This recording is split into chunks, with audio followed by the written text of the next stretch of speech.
Bonsoir, ici Francine pour les carnets de Francine. Cette semaine, un autre membre de ma famille est parti. Et puis, premièrement, je tiens à vous remercier sincèrement pour tous vos témoignages de sympathie puis vos prières. Euh, on réalise, euh, on réalise avec Facebook qu'en osant dire aux autres, présentement, je vis quelque chose de spécial. Et j'ai besoin de vos prières, puis on demande des prières, puis on se rend compte que comment il y a une force qui nous envahit, puis on passe au travers de cette situation-là qu'on a à vivre. Et pour moi, depuis quelque temps, ça fait j'ai deux sœurs qui sont parties. J'ai déjà, on est 11 chez nous, puis là, on reste 6 filles. Là. Alors, pour moi, en vieillissant, moi, ce que j'ai vraiment découvert, c'est que accepter la mort, je dis pas se réjouir de la mort, mais accepter la mort de quelqu'un que l'on aime, c'est tout simplement témoigner du respect.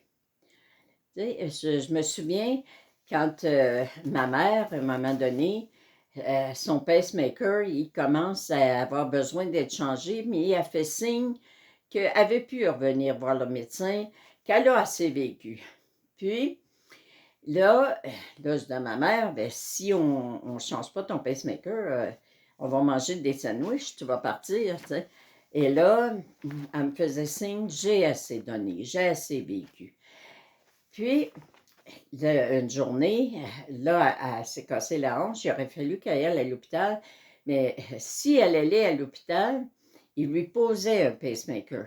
Donc, c'était pas la volonté de ma mère. Ma mère ne voulait pas avoir un nouveau pacemaker. Et j'ai signé les papiers comme quoi je préférais que ma mère reste, qu'elle ait des soins au CHSLD et je respectais la volonté de ma mère tout simplement. Et je me souviens que l'infirmière me dit, si tu as besoin d'être accueilli puis d'être aidé dans ta décision, parce que c'est difficile ce que tu viens de faire. Et moi, je lui ai répondu, non. Pour moi, c'est pas difficile. Je respecte la volonté de ma mère. Alors, avoir respecté la volonté de mon frère, de demander l'aide à mourir, il souffle, il ne souffre plus. Puis il dormait tout le temps. On n'avait plus de contact. Mais la grâce que mes guides m'ont donnée, je me suis connectée à mes guides avant de partir pour le rendez-vous qu'on avait mercredi à 13h. Et j'ai demandé à mes guides de se connecter aux guides de mon frère, puis de toutes mes sœurs qui étaient là, puis tous ceux qui étaient là pour ce moment-là. Et tout s'est passé dans le série. Premièrement, on est arrivé, puis mon frère était réveillé. Il était assis, puis il était réveillé. Alors, c'était déjà, là, pour nous, tellement extraordinaire parce qu'on a pu lui parler. Il a pu nous voir, puis on a pu lui dire adieu, puis bon voyage. Alors, j'ai un texte que je veux vous lire. Et c'est que ma cousine m'a envoyé ça, c'est que la mort n'est rien. Je suis seulement passé dans la pièce à côté. Je suis moi, vous êtes vous. Ce que j'étais pour vous, je le suis toujours.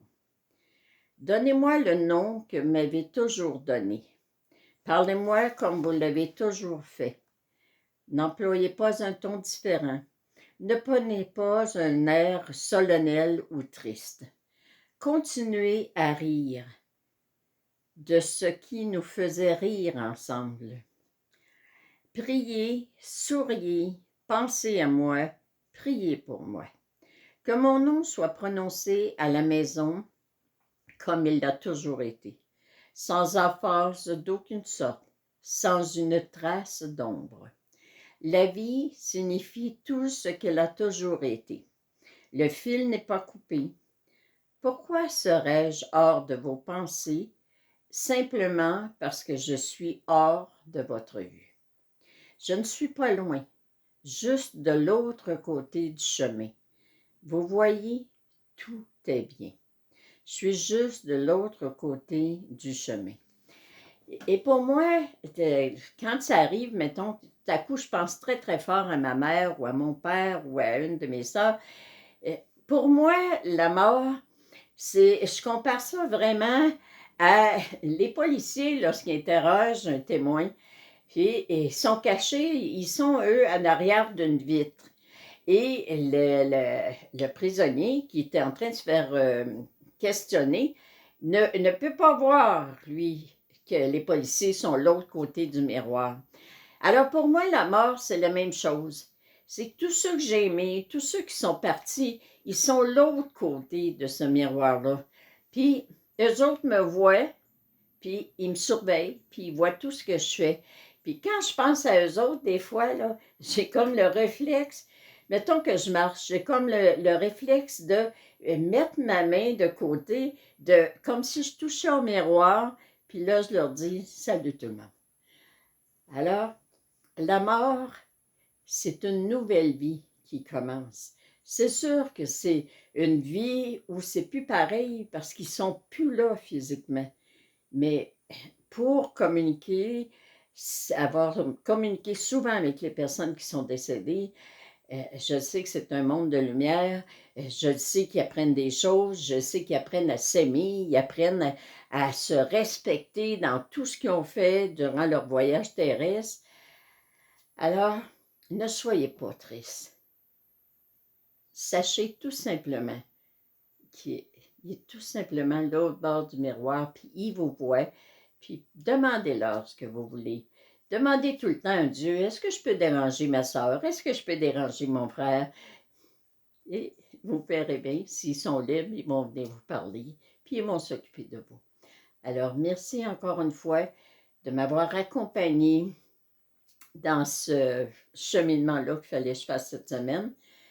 Je vous aime sincèrement, puis à la prochaine.